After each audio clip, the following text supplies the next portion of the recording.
The world is in a climate crisis, and all industries must do their part to reach zero emissions. Maritime trade is critical to today's society, but is also responsible for 2.8% of all greenhouse gases. A future where global trade reaches zero is possible, but how do we actually get there?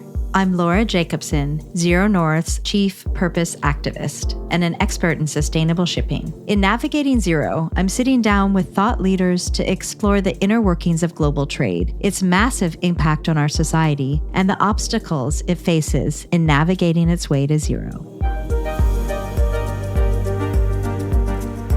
Today, we narrow in on technology and solutions which can help the industry with its green transition. As in many industries, technology has helped to completely transform the way business is done. Shipping will be no different. However, due to its complexity, change has been slower than in other industries. This complexity can stand in the way of progress and technological solutions being created and adopted. In this episode, I'm sitting down with Søren Meyer, CEO of ZeroNorth, and my good colleague. I will get his take on how technology is shaping the future of the green transition and why he thinks change is accelerating. As ZeroNorth is a growth company in an ever-changing dynamic industry, the number of vessels using the platform is constantly rising. Since this episode was recorded, this number has risen to 4,500.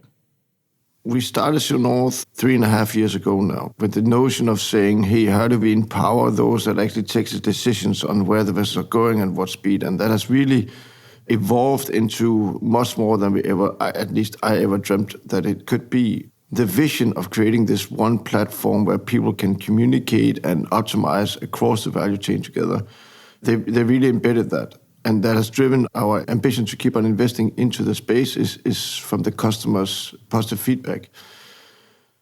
I think a company like ZeroNorth is important because it's also pushing other players around us to innovate faster and to ensure that they invest as well. So that's probably what makes me most proud is when I see other companies trying to do or doing a little bit different, of course, sometimes even better than we are, because I do feel that we are pushing the industry. So when we started ZeroNorth and you look through the media, there was very limited discussions around voice optimization. It was actually not a word that was being used in the industry.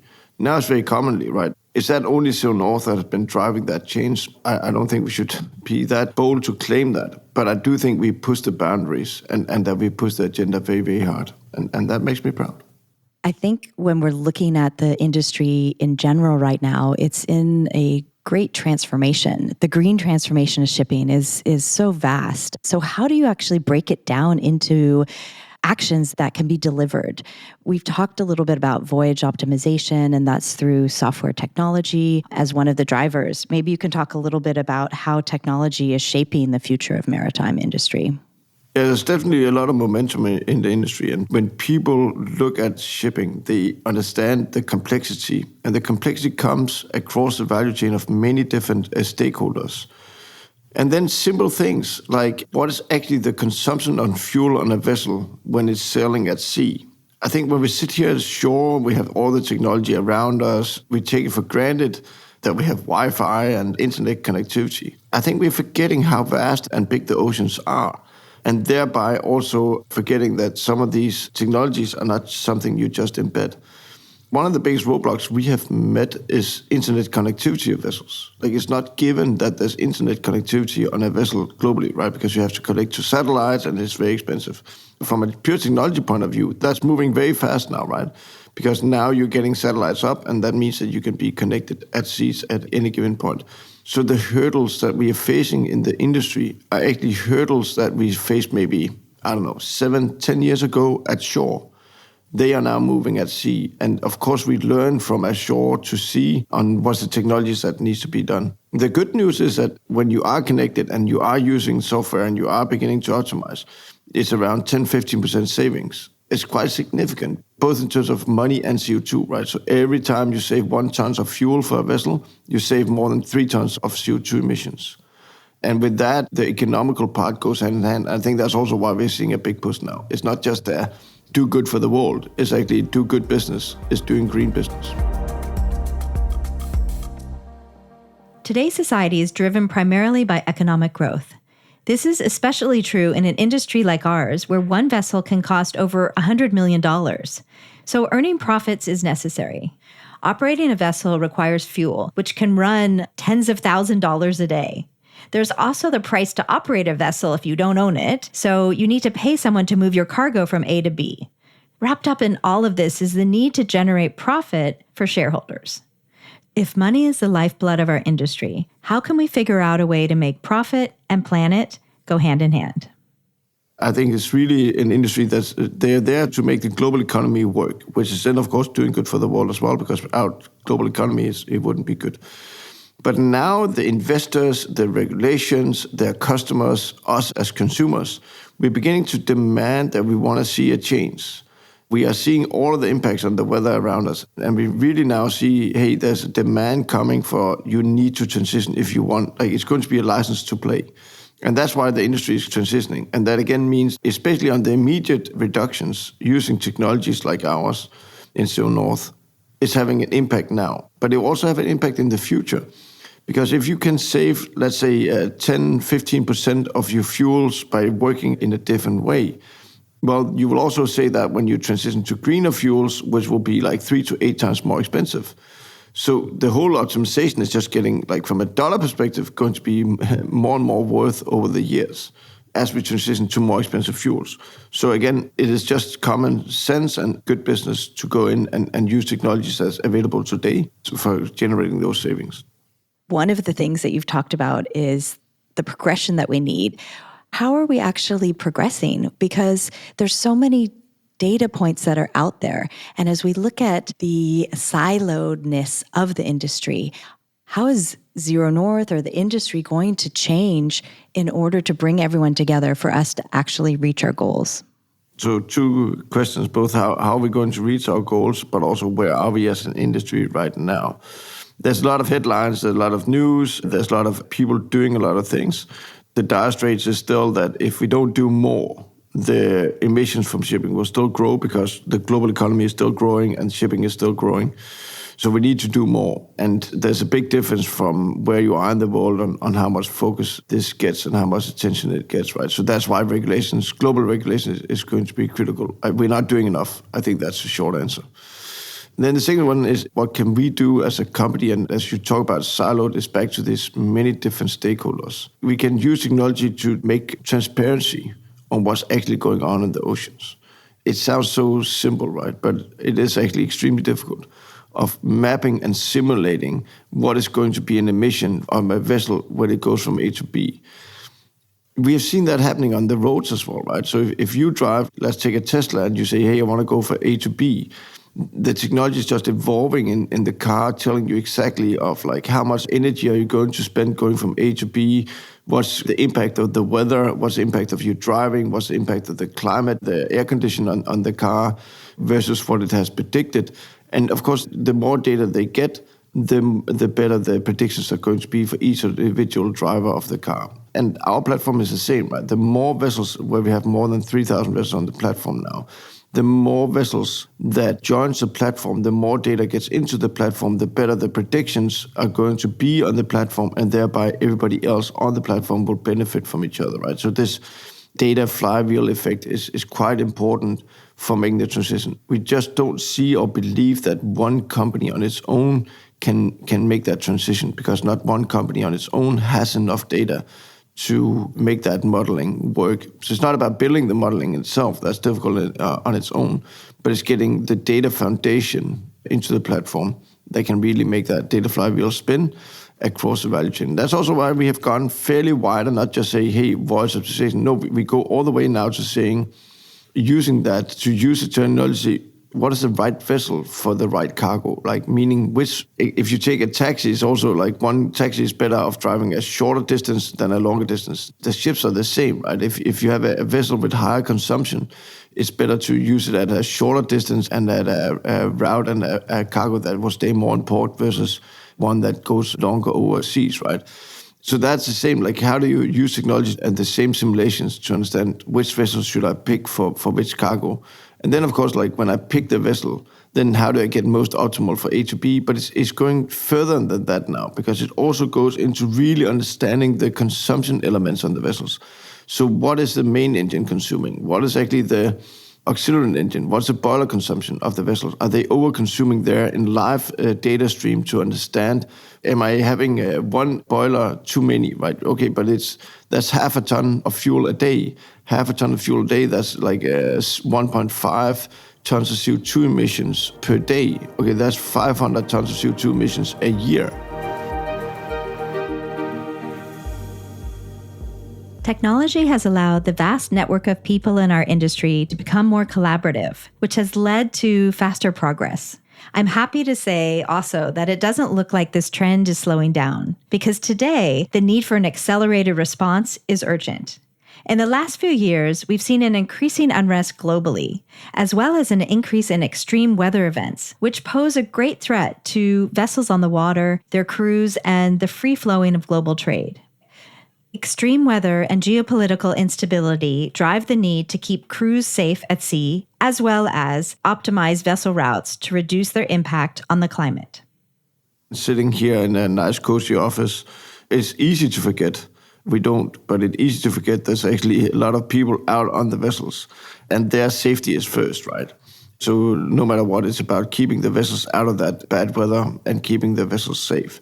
And here I think technology is helping immensely as well. We saw just last week we had 7 global tropical hurricanes, and meaning that on our platform, I mentioned we had more than 3,000 vessels now, right? We had around 7-8% of the vessels actually being within 350 nautical miles of a hurricane. And their technology can give us that snapshot in a second on a lively basis every day. Where's the vessels? What's going on? We can contact the vessels. We can give them an update and saying, hey, this is where the weather is going. This is where you're going. You should change your course. You should slow down. You should go further south. Using the technology to be that satellite partner for them, embedding it with the technology at shore to guide them, what should they do? Because, of course, the vessel can only see so far out where they are, right? And when it's bad weather, they can't actually see very far. So we have to help them. We have to guide them. That's a big, important milestone for us on using technology and not just using meteorologists. We also have to have specialists here, right? Because this is a specialist area. So yes, the company, we do have meteorologists. We do have super senior master mariners, ex-captains that's been at sea that understand what this is. So when they talk to the vessels, it's peer-to-peer with a high level of trust and collaboration of how to avoid bad weather. And that has increased. That has increased. And we are seeing that on a daily basis, that the weather at seas are definitely also changing. I feel like there's also this broader change in the world that we're living in with the adoption of generative AI, and a lot of talk around humans plus computers equals superhumans or boosted efficiencies. And maybe there's some correlation to that trend and also with what you're talking about in weather, utilizing human expertise, meteorologists plus computers to help you and help customers do a better thing. What are your concerns about the adoption of these sustainable technologies in the long term? So now we're getting transparency to what's actually going on in the seas. It's not always fun. So one of the concerns I'm having is that instead of talking about how we change, we talk about if the data is correct or not. So, and could the data be a little bit better? So I think that's definitely a concern that I'm having, is that change.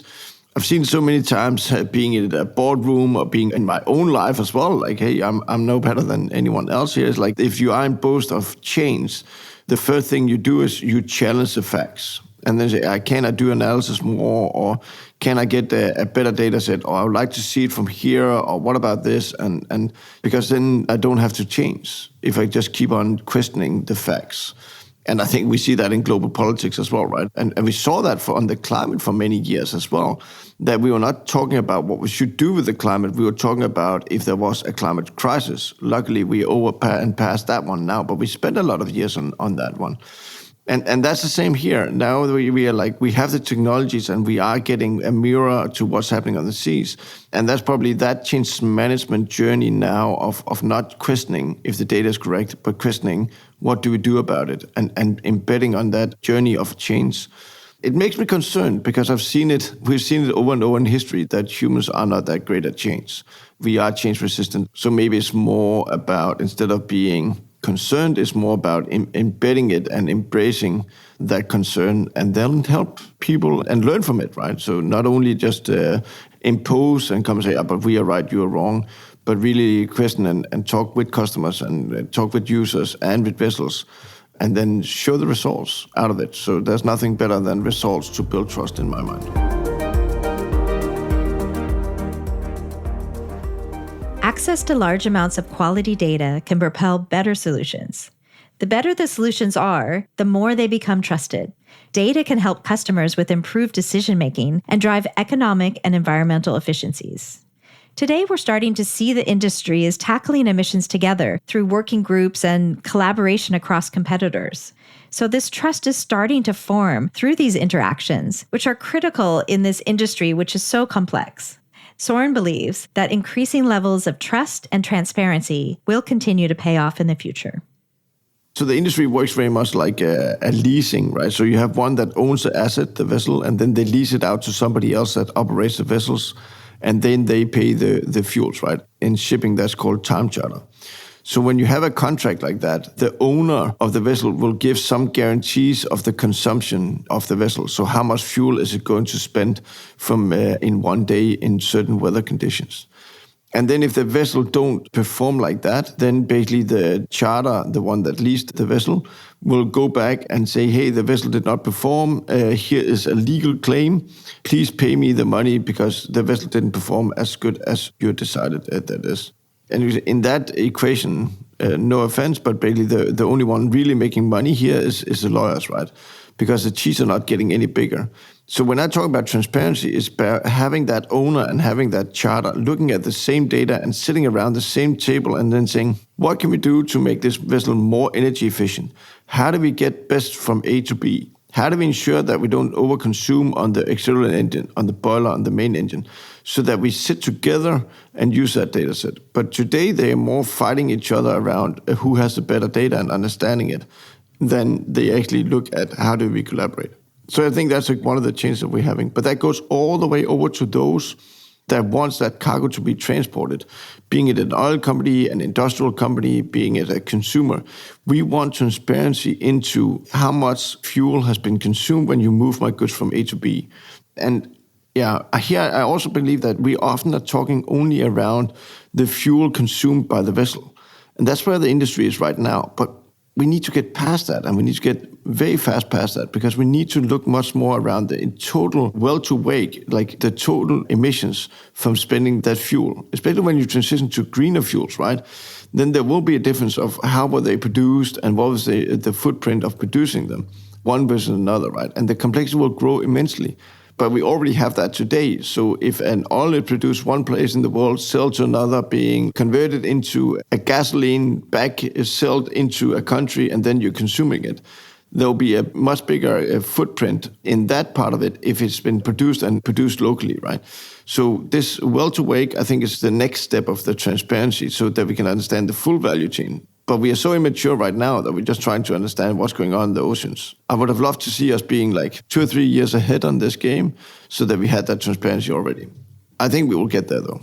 What do you see the future of the industry like? You've talked about moving towards well-to-wake. What else should we be looking out for, and what else do we need to innovate with?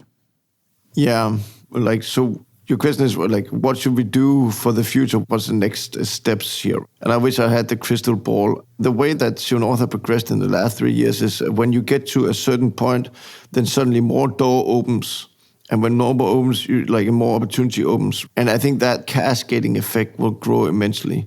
So right now, I actually don't dare to dream around what could this be, because I think this can be much more than we realize, not just for ZeroNorth, but for the industry. I actually think that we will see a radical change in the way that we conduct business across, but I don't think we can actually describe it yet, because we need to lay those early foundation works that we're having.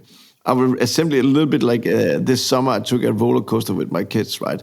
And it's one of those where you start and you get like it goes super fast, and around you're being told, hey, you can't actually look and turn your head because it goes so fast that you can hurt your neck if you do that, right?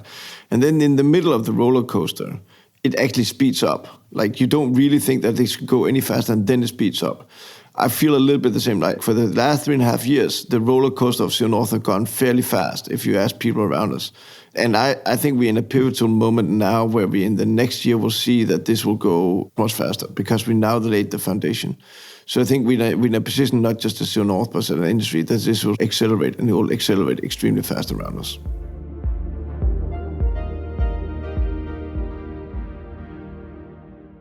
If the industry is accelerating as Søren predicts, well, we are poised and ready to support our customers and the industry navigating the green transition on their way to zero emissions. My 3 takeaways from my conversation with Søren are: we're currently in a period of rapid technological change, which is set to accelerate.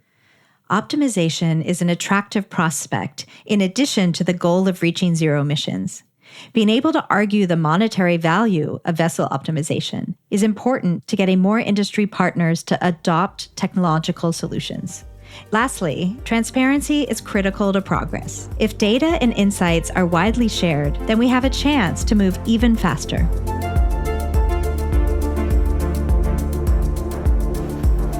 Thank you so much to Søren Meyer for joining me today. And thank you for listening to Navigating Zero, Global Trade's powerful wave of change. If this conversation has inspired you, please follow us on your podcast app of choice for more fascinating discussions on how we reach zero emissions. You can also subscribe to our newsletter. You can find a link in the show notes below. Bye for now.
The world is in a climate crisis, and all industries must do their part to reach zero emissions. Maritime trade is critical to today's society, but is also responsible for 2.8% of all greenhouse gases. A future where global trade reaches zero is possible, but how do we actually get there?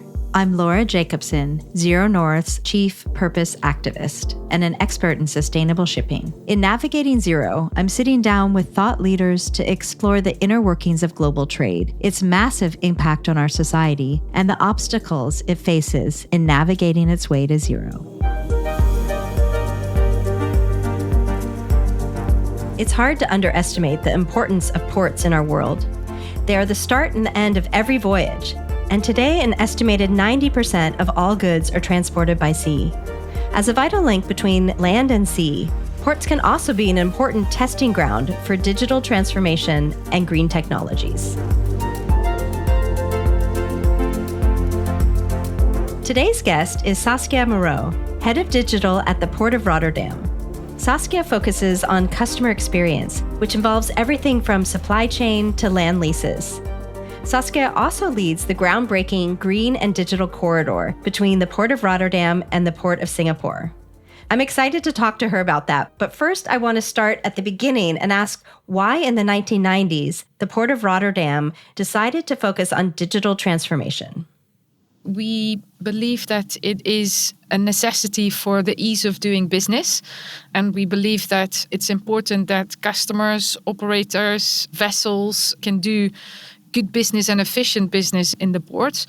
Digitalization will help with that. But more so, we start to see how the twin transition and the decarbonization is going to make a difference to our port. We think that for tackling the climate challenge, it's important, but it's also really important for all of our customers who want to launch sustainability propositions to their customers. And I think end of the day, the consumers want to make better choices for the environment. And if you can enable that, if we can make sure that a retailer can offer green shipping in some way or form, we believe that enabling that is a key part. And maybe so our audience who's not as familiar with ports, what exactly does it entail to enable the digital change for your customers? So if we look at the port goal to start with, it's about just-in-time sailing. So how do we ensure that vessels don't go very fast to Port of Rotterdam, then have long waiting time at anchorage because their terminal is not ready? How can we make sure that we somehow make that a much easier process? And I think more and more so the vessels have software enabling them to do route optimization.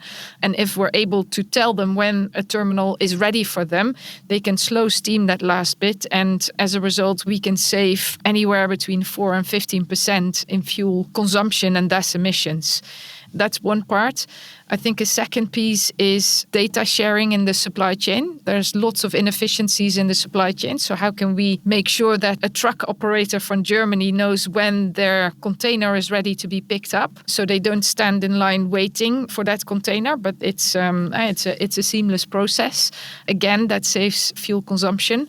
And then I think another example is how do we enable retailers to ultimately make the right choice in how they ship their cargo. So if you look at a solution we have called Route Scanner, a retailer can say, I want to ship my container from, let's say, somewhere village in China to a factory or their shop in Germany. Route Scanner will give them the optimized route, looking at maybe 200 different options. And because we worked with all the ports and all the operators of train, rail, road, we can give them reliable choices and they can choose how to best make the sustainable choice. That's super interesting. You mentioned the just-on-time arrival, which is really about making sure a vessel doesn't use more fuel than it needs to consume and gets into the port or a berth without having to wait. There's something in the industry called Sail Fast and Wait, which is an initiative really about making sure that you're optimizing the way you sail so that you're not trying to get to a port if you have to wait. So avoiding sailing fast and then waiting. So is there other initiatives that you know around this across other ports that you're working with to enable the Sail Fast and Wait agenda? Oh, yeah, definitely. And I think a big one for us is with Singapore. You might know that we have a green and digital corridor with Singapore. It's a very deliberate decision to put digital in that because we believe in the short term, digital is the one that will make a difference. In that, we're specifically looking at exactly that. And you might say, okay, is it really going to make such a difference if Port of Rotterdam and Port of Singapore exchange data? Yes, it will make a first step, but then we're looking at the ports along the route to start seeing, okay, where do vessels stop? How can we get those ports into the data sharing piece together and as a result give different guidance on vessel route optimization? I think another piece is we are currently looking at putting in a geofence. Currently, vessels get a 3-hour warning on pilot boarding area when they arrive. And then at the moment they arrive there, it's about 3 hours out from Port of Rotterdam. All the nautical service providers and the terminals will get a notification. A vessel has arrived at pilot boarding area. We're now changing that to 12 hours out, 240 nautical miles. And that geofencing enables the whole system in Rotterdam to then act faster. That's something that we then do in conjunction with ports nearby because some of the ports in Europe are within that 240 nautical mile geofence. Other ports are further out, and then we work together in enabling that data exchange. You mentioned the Green Corridor. Can you explain a little bit about what that means to everyone who's listening? So the Green and Digital Corridor is, I think, one of the longest or largest green corridors out there. In our case, it is a container liner collaboration with many parties along that route to see how we can accelerate the transition to zero and low carbon fuels. It's a collaboration of 23 different parties, ranging from 5 container liners to global institutes like GMF or Maersk Mc-Kinney Møller Center for Zero Carbon Shipping. And together with a whole host of people, we look at how can we just speed it up and how can we get pilots for the new fuels, how can we deliver the new infrastructure, and how can we ultimately deal with the premium on the new fuels that we see arise. The industry talks a lot about green corridors, but you've made it specific now twice to say green and digital corridors. So can you explain to me why you're adding that bit and what's different about that part? We believe that, if you look at what is going to make the largest difference, then obviously fuel choice plays a huge role. And it particularly plays a huge role further out in the decade. But the fuel that is best is the fuel you don't burn. And digital will make sure that we reduce the fuel that is burned. On a shorter term, we believe that 15% of the total reduction can come through digital. It's efficiencies, it's things like slow steaming, it is a different behavior in ports. And as a result, we reduce the emissions quicker. Thank you for explaining that, because I think that's an important part, the digitalization of ports, the digitalization of the bunker industry. And if you talk a little bit about your learnings from the Green and Digital Corridor work with Singapore, is there some things that you can share with other ports that then they can take upon themselves? What is the challenges in doing that? And what are some of the wins that you've had? Yeah, I think one of the big challenges is actually at what point do you communicate learnings? Because we never started this to be exclusive to Singapore and Rotterdam. We always wanted to make sure that whatever we figure out as 2 big ports, we can then distribute and share with others. And it's always a matter of when is the right time for that. But luckily we have partners like the Global Maritime Forum and a number of others who help distribute those learnings. I think if you zoom out a bit, then I think the largest learning or the biggest learning is that through partnering in the whole supply chain, we have enabled parties to grasp the full complexity of the challenge. And because it's such a system change that you all have a role to play, but you also need to make sure that somehow that's all interconnected. The other part is that it's such a big thing, you also need to just try stuff. And I'm particularly proud of the work we did around ZEMBA, the Zero Emission Buyer Alliance that Aspen Institute started, where a number of retailers got together and said, we need to send a buying signal to fuel suppliers. And they basically tendered for volume as zero and low carbon or zero carbon volume. for delivery in the next years to come, because most of that fuel is not available today. What we did as a port, we said that's really quite amazing. Can we somehow put in an incentive for those companies who won the tender with Zamba? We did that in a matter of weeks. We said we're going to waive port dues up to 500k for people who come in under the Zamba banner, basically. And I mean, that's a complete novel way of working for us, to just try stuff and say, how about we do this? By running pilots and experimenting, we can better understand new requirements and also discover the type of questions we should be asking in the future.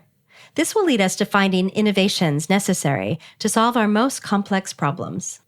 Dr. Patrick Verhoeven, Managing Director of the International Association of Ports and Harbors, said that when thinking about promoting an innovation mindset at ports, quote, "A lot of it is about thinking differently. Different may not always be better, but better is always different," end quote. I think what Patrick is saying here is that business as usual is very rarely better when it comes to innovation. Many of us still need to shift towards an innovation mindset to make progress. But according to Saskia, this way of thinking is already embedded at the Port of Rotterdam.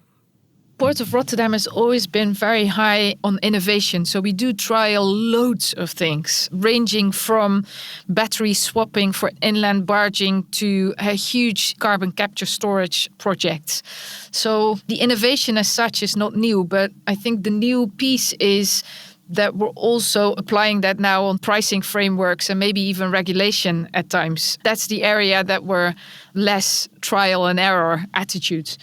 If I look at the broader energy transition and what happens in a port, it's a huge challenge from where we are today and where we need to go. We need different pillars ranging from energy transition of the transport system to the whole energy system, because the Port of Rotterdam has a large area of land lease customers. We have refinery, chemical plants, we have a huge amount of warehouses, food hubs, pharma facilities, all sorts of things. And the transition of that whole system of industrial activity also needs to happen, which is partly an energy sort of transition and electricity challenge, and is somehow that needs to be coordinated. So that's a piece that we look at, and definitely innovation plays a big part there. You mentioned that there's something around these policies that you also are innovating around. Is it the Rotterdam Port Authority, the one who's making the policies, or who is in charge of policies around the port? Yeah, so that depends on national policies. There's also EU policy, regulation, and there are specific things for the Port of Rotterdam as a company. So port dues, for example, are part of the remit of the Port of Rotterdam as a company. Then obviously we work with national and EU regulators to help and influence and to bring experiences to the new regulation that is to come in. And I think the whole piece around premium on new fuels is a good example where, as part of the Green and Digital Corridor, we established a work stream that looks at finance and regulation, and particularly checks what maybe subsidies in the short term or what regulation in the longer term do we need to bridge. What can we learn from maybe other industries like offshore wind in the UK with their contracts for difference? What are the things that you can pick up that work and then bring back to the regulators? I mean, it's very interesting. You've talked about the energy transition and what policies and different initiatives will help drive change. And if you look at from a digital point of view, what do you think policies could help drive change? And maybe this is a leading question, because I do want to talk to you and ask you about the EBDN, which is the Electronic Bunker Delivery Note, which ZeroNorth is also providing through a pilot project that we did with the Maritime Port Authority in Singapore, where we spent months and months developing something together and then through pilots released it. Curious to know your input on that. Obviously, the whole how do we go paperless is a huge subject. And I think local regulation plays a key part there. We do see that the moment you go paperless, it really changes your whole physical flow. And as a result, makes it often much more efficient. And we recently saw in work that we did with the port of Tangermet that sometimes a vessel arrives and the paperwork only arrives 3 days later. And physical activity cannot happen as a result of that, which is just mind-blowing in my view. So paperless is a big part of that, the e-bill of lading and the e-bunker note being the two key documents. And I think in that, what we see is not so much the challenge of taking a current sort of document and digitalizing that in the very same way as the document was. It's the data elements that start to populate all sorts of documents and processes, and as a result you can change the way you operate, and that's the real challenge. It's not so much how do we go from one to the other, but how do we then rethink and reimagine what supply chains could look like. I love the work that you did with Singapore on the e-bunker note. We're slightly jealous, I would say. And at the same time also working on that ourselves and taking learnings from what has happened in Singapore and how we can apply it in the same way that Singapore and other areas takes our learnings. And that was the whole purpose of the corridor work that we do, is how can you speed up learning? Because ultimately this is about customers who run global supply chains, and it makes no sense to have one process in one port and another in another port. So somehow we need to make that more seamless for those operating global supply chains. The Port of Rotterdam is active on the global stage. Outside of their work with the Port of Singapore, they collaborate with other ports all over the world to promote a standard of data sharing and usage. Saskia says that establishing these standards across the supply chain is an ongoing process, but that it has helped encourage more startups, ports, and other supply chain participants to move the needle on digitalization. I'd like Saskia to share her thoughts on the lack of digital literacy in our industry, a topic that she's spoken about before publicly. It's a good question. I think digital brings efficiency, and so far it's always been in the light of efficiency, and that's very well, but it's one of the most complex industries in the world. And I've worked in almost all different B2B industries, and this one is so interlinked, even more so than aviation. And then the percentage of sort of the efficiency versus maybe the value of the trade, especially in the sort of wet bulk or the bulk industry, has always been small. So the complexity with the value was not that appealing, I think. Then at the same time, now the emission challenges come in. That is going to change in my view. Also because it makes collaboration more possible. And the last decade, many companies have done their individual digital transformations, but the name of the game for the next decade is collaboration across the chains. And it's all about how do you share data and how do you enable sort of seeing one another's planning instead of optimizing just your own. So with that emission challenge that comes from a shareholder perspective and a different part of the company basically wanting to see progress, combined with the new pricing mechanisms coming in, like ETS, the size of the price is also going up. In that sense, I think digital is becoming much more important than it ever was before. As a result, we'll see more people skill up or upskill. I think one of the really interesting things about the digital transformation of our industry is that it's leading the way for us to also utilize all the amount of data that's been collected and use it to build baselines. And if we're going to reach zero emissions, we need to be able to measure what we are improving upon. An initiative that you just mentioned, the EU ETS, I think if we can talk about that for a minute. First of all, can we talk about what the EU ETS does from a port's point of view? And then maybe we can take a second question, which is, have you seen a change in behavior because of this?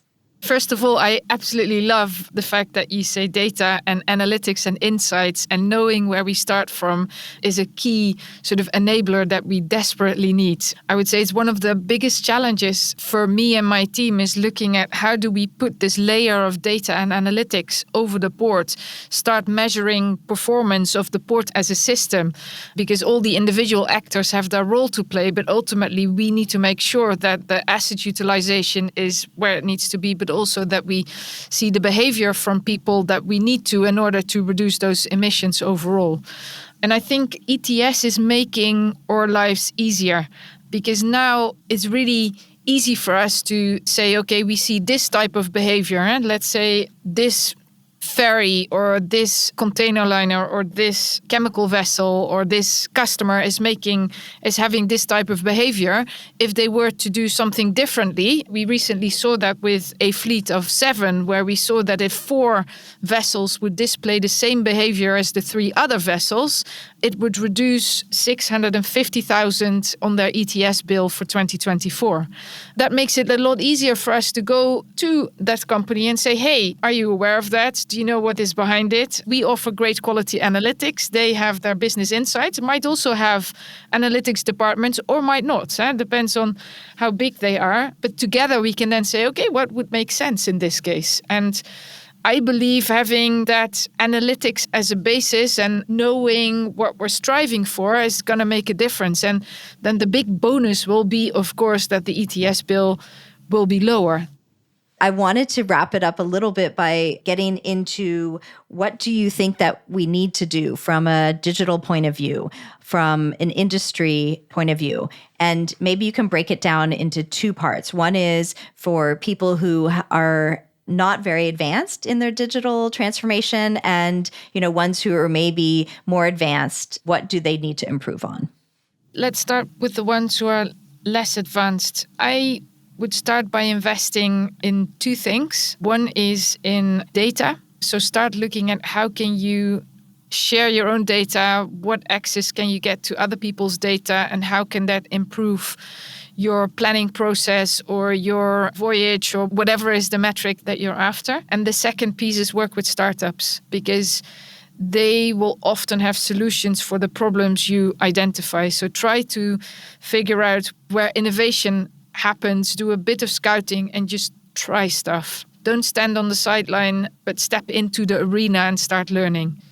For the ones who are more advanced, we need companies to take a bit more risk and to approach new stuff, to help us reimagine what things could look like if we have that paperless future, if we have AI-assisted planning at scale, if we do share data across supply chains, what would the value be? We really need people who are willing to take a bit more of a plunge also in sharing data and doing that together. As vessels become more digitally sophisticated, ports need to innovate. It's sometimes difficult to know where to start when it comes to technological innovation. The Port of Rotterdam has cultivated a culture of experimentation and digitalization over many decades. If we can shift our collective mindset towards a curious one, where experimenting is the norm, then maybe starting will be easier. I'd like to round off our conversation by talking about the future and what the Port of Rotterdam has planned for its customers. Yeah, so I think the biggest one is that we're looking at making data accessible at scale, but do that in a federative way.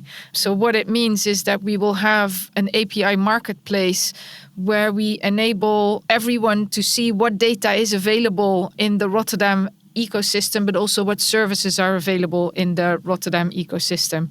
So you can come as a real operator or as a retailer and you can see what APIs, what data is available, what startup services, scale-up services are available for the areas that I'm interested in, because we believe that somehow matching innovation and all the great work that happens in the startup scale-up space needs to match with companies who need to use that and who are basically the problem owners. So that's a big one. And it does mean that we'll start to make also our own data available at scale more. So for example, a big thing we'll do this year is we'll make birth data available to people to ensure, a bit like the GLM number you have on a vessel, which is unique. We start to have unique location identifiers for all the birth data, all the terminals, commercial, non-commercial, in the Rotterdam port. We'll have other data available like hydrometeo data, for example. And in the future, I think sensor data of keys and all these different things. So to really power that data sharing, but between parties, not so much everything to one place, but people can exchange that together. So I think that's a big one. The second piece is more around the energy system. So anyone who is a land lease customer for us will start to see hopefully cheaper and available energy. So we're looking at traded propositions, we're looking at industrial sharing and things like that. And from a supply chain perspective, it's enabling data sharing at more scale. We've got an amazing port community system called Portbase. So we work with the 3,500 companies that operate in the port of Rotterdam to enable that data sharing and to make sure that somehow the seaside and the whole hinterland that connects, because that's a key piece that we need to get right to be able to deal with all the logistics. Yeah, incredible things that you guys are doing. You mentioned one that caught my eye, which is the availability of data from the ports. And what is the benefit to opening up the, names and numbers of the berths? The real benefit is that we all talk about the same thing and that somehow we're able to match vessel and berth together.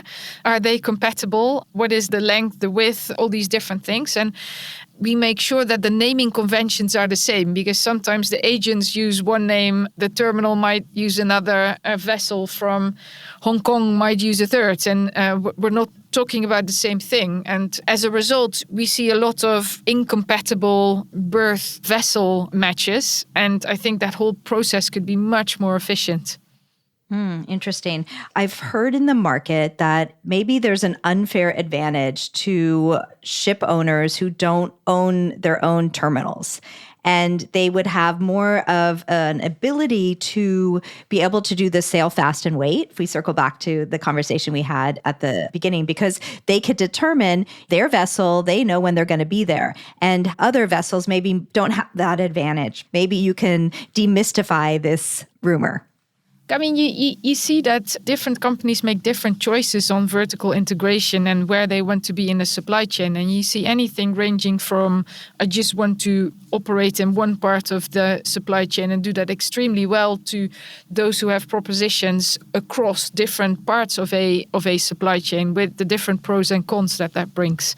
I think ultimately terminals do have a say in when they're able to receive a vessel. And this is where we want to make that data much more transparent. And also the piece I talked about, the geofencing, so people know earlier when a vessel really is ready to go to a terminal, to make that match better. And yeah, I think people can then use that data to their own advantage. And as a port authority, we always need to make sure that we create a fair system, and we believe in data transparency as a part of that. Technology exists today which can help us to better understand the flows of global trade, the bunker needed to supply its movement, and the innovations to improve the efficiency of ports to reduce industry emissions impact. We need technology, data, and innovation to reach zero emissions, but it's also important to build trust between all stakeholders. Saskia's colleague, Martin Thyssen, head of Global Connect at the Port of Rotterdam, described building trust as, quote, the biggest challenge in the future, end quote. In our industry, there may be an aversion to sharing data to maintain competitive advantage. Martin disagrees. Quote, we do not foresee digitalization resulting in parties trying to grab a piece of each other's pie, end quote. I really enjoyed my conversation with Saskia today. She's made some good points about the way ports are navigating their way to zero. For example, the green transition cannot happen without the digital one. These two go hand in hand. And we need more people to share data throughout the supply chain.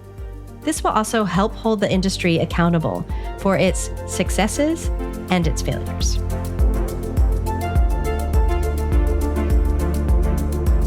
Thank you so much to Saskia Mureau for joining me today. And thank you for listening to Navigating Zero, Global Trade's powerful wave of change.